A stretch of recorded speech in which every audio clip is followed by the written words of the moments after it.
અને મહર્ષિ મહારાજ જાતે જ્યાં ત્યાં ગમે ત્યાં કચરામાં પડ્યા હોય એ પણ તીર ભેગા કરે, એટલે ઝાડી ઝાકડામાં પડ્યા હોય ત્યાંથી પણ વીણીને એ તીર નાખે. અને આ રીતે નાનામાં નાની સેવા એમણે વખતે પણ કરી હતી. તો આ ચકચોર કરી દે તેવી સેવા એટલે કે માન સ્ટેટસ મોભો મૂકીને સેવા કરવી, તર્ક મૂકીને સેવા કરવી. ઘણીવાર આપણી સેવામાં તો જોડાઈ ગઈ છે, પણ મનમાં 10 પ્રકારના તર્ક થાય કે હવે જમાનો બદલાઈ ગયો, સંસ્થાનું સદ્ધર થઈ ગઈ, આપણે મજૂરની જેવી સેવા સોંપે છે એના કરતાં થોડાક પૈસા ખર્ચીને 10 મજૂર રાખી લો ને ભાઈ, ખાલી પૂરતું સેવા તો કરે છે. હવે કે શાસ્ત્રી મહારાજ જેવું છે કે પૈસાની તંગી છે, બહુ પૈસા સંસ્થા પાસે છે, 10 મજૂર કરી લો. ઘણીવાર આવા તર્ક કરીએ આપણે, ઘણીવાર વિચાર થાય આપણને કે આ 2 જણની સેવા સોંપી છે, જે કે 10 જણની સેવા સોંપે ને તો શું જલ્દી સેવા પતી જાય? આ બરોબર આમ કેમ કરે? 10 જણને સોંપો ને કે અમને 2 જણને કેમ એકલાની સેવા સોંપી? આવું બધું પ્લાનિંગ વિચારી, તર્ક કરી, સેવામાંથી છટક પાડવી માટે આવા અનેક પ્રકારના તર્ક આપણે કરતા હોઈએ છીએ. પણ જ્યારે ભગતજી મહારાજને સેવા કરવાની આજ્ઞા થઈ કે જાઓ ભગતજી ગિરનારને બોલાવી લાવો, ગિરનાર ચારવાનો નહીં, ગિરનાર પર્વતની વાત છે. તો ભગતજી મહારાજ તર્ક ન કરે કે સ્વામી તમે આ સેવા સોંપો છો પણ તમને ખબર છે ને કે ગિરનાર પર્વત છે ને પગ કે પાંખો નથી કે એ દોડીને આવે આગળ, જરાક વિચારીને કહો સેવાની આજ્ઞા કરો મને.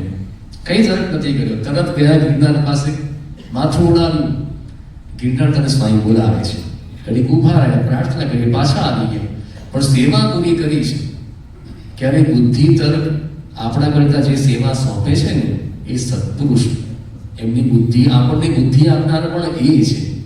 પણ આપણે ઘણીવાર જ્યારે એ સેવા સોંપે છે ત્યારે ત્યાં આપણે તર્ક વાપરતા હોઈએ છીએ. જ્યારે મહર્ષિમાં જ એકવાર યોગમાં હતા ને ગોંડલ ગયા હતા ને તો મંદિરની પાછળ એક લીમડો છે.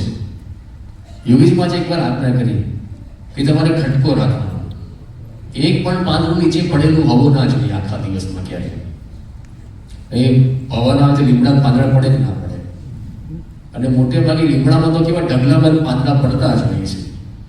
પણ બાપાએ આજ્ઞા કરી એટલે મહંતસિંહ મહારાજ ત્યાં બેસી રહ્યો, જેવા ફરી પડે ત્યાં બેસી રહે, એક પાંદડું પડે દોડીને ઉપાડી લે, નાખી આવે, દોડીને ઉપાડી નાખી દે. આખો દિવસ આવી રીતે પોતે સેવા કરે.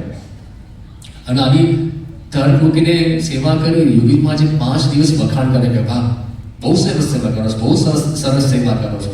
પણ આવી તર્ક મૂકીને તત્પરતાથી સેવા કરવાની, ચકચૂર કરી દે તેવી સેવા. એટલે જેમ પ્રસાદ માટે આપણે પડાપડી કરવી છે ને પ્રસાદ લેવા માટે, એમ સેવા માટે પણ પડાપડી થાય. સ્વામી આગળ કીધું ને એ ચકચૂર કરી દેવાને, મળતી કાન હલાવે તેમ સેવા ન કરવી. સોંપવામાં આવે, જાહેરાત થાય, નામ બોલવામાં આવે કે આટલા હરિભક્તો જોડાવાનું છે એટલે જોડાઈ જઈએ આપણે કે શું કરીએ કે સોંપ્યું છે, માથે પડ્યું છે. ઘણીવાર શું થાય, માથે પડ્યું એટલે પૂરું તો કરવું પડશે ને. ઘણીવાર એવો વિચાર થતા હોય છે, ખોટા ફસાઈ ગયા એવા પણ ઘણીવાર વિચાર થતા હોય છે, અને કંઈક છટકબારી શોધતા હોઈએ. પણ ચકચૂર કરી દે તેવી સેવા એટલે તત્પરતાથી સેવા કરવી, ઉત્સાહથી સેવા કરવી.